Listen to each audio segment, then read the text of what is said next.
nanti ikuti apa yang Anda sebutkan. Taib, kami minta kepada ikhwan untuk berdiam ya, mendengarkan syahadat ya saudara kita yang masuk Islam. Antum ikuti apa yang Anda katakan. Siap? Siap. Asyhadu Asyhadu alla alla ilaha ilaha illallah illallah wa asyhadu wa asyhadu anna anna Muhammadan Muhammadar Rasulullah. Rasulullah.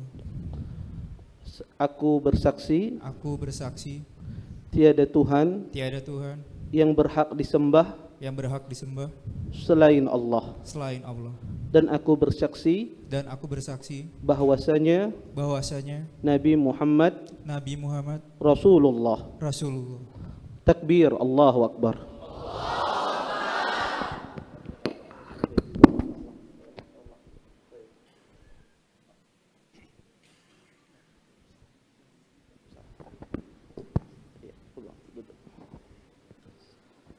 Baik.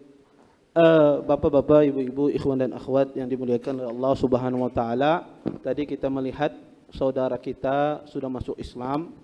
Di sini saya ingin menyampaikan beberapa nasihat khusus untuk saudara saya yang baru masuk Islam ya, untuk kedepannya apa yang harus dilakukan.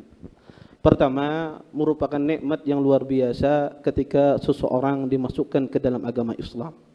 Karena ini nikmat yang tidak bisa dinilai dengan harta. Ini nikmat yang tidak bisa kita nilai dengan uang. Dan ini semata-mata taufik dari Allah Subhanahu wa taala. Dan nikmat ini wajib kita syukuri dan patut kita jaga, jangan sampai iman tersebut dicabut kembali oleh Allah Subhanahu wa taala. Kemudian yang kedua, nasihat saya kepada saudara saya yang baru masuk Islam, hendaknya mempelajari rukun-rukun Islam. Alhamdulillah, salah satu rukun Islam yang pertama sudah Anda lakukan, yaitu bersyahadat, mengucapkan asyhadu an la ilaha illallah wa asyhadu anna Muhammadar Rasulullah. Kemudian yang kedua adalah memperhatikan salat. Maka dari sekarang hendaknya belajar mencari seorang ustadz, mencari seorang pembimbing yang mengajari Anda solat yang benar sesuai dengan apa yang dicontohkan oleh Nabi Muhammad SAW. Karena seorang muslim itu harus diwajibkan dia solat. Di antara solat adalah solat subuh, zuhur, asar, maghrib dan isya. Ini adalah solat yang diwajibkan oleh Allah Subhanahu wa taala bagi hamba-hambanya yang beragama Islam. Oleh karena itu penting kiranya setelah Anda bersyahadat, Anda belajar mempelajari solat, bagaimana cara mengerjakan solat yang benar, bagaimana tata cara solat yang dicontohkan oleh Nabi Muhammad SAW.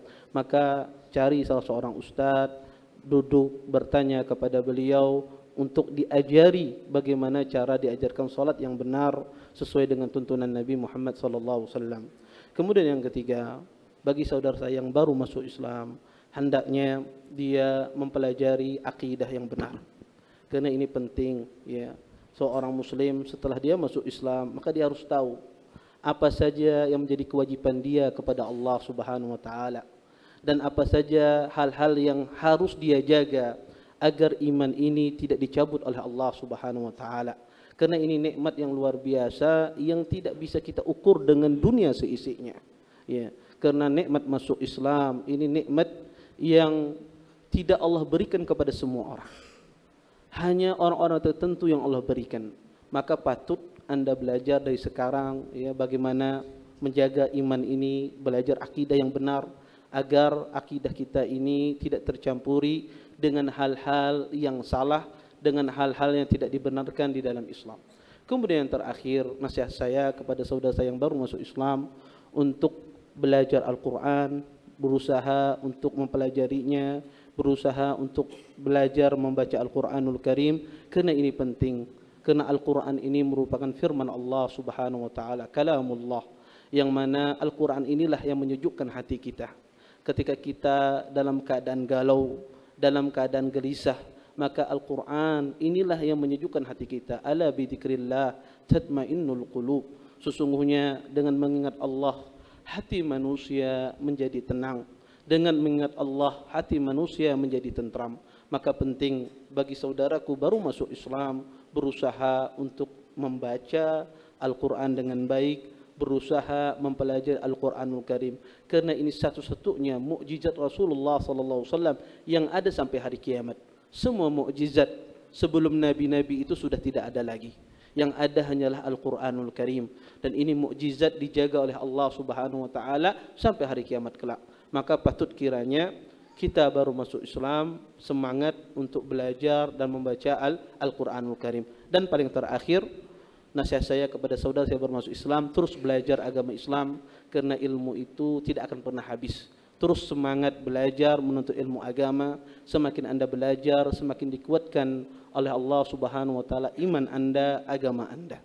Mungkin ini saja yang dapat saya sampaikan. Mudah-mudahan bermanfaat untuk ikhwah, untuk yubarik ya kepada saudara kita yang baru masuk Islam. Beliau adalah saudara kita. Alhamdulillah telah mengucapkan syahadat. Subhanakallahumma bihamdika asyhadu an la ilaha illa anta astaghfiruka wa atubu ilaik. Assalamualaikum warahmatullahi wabarakatuh.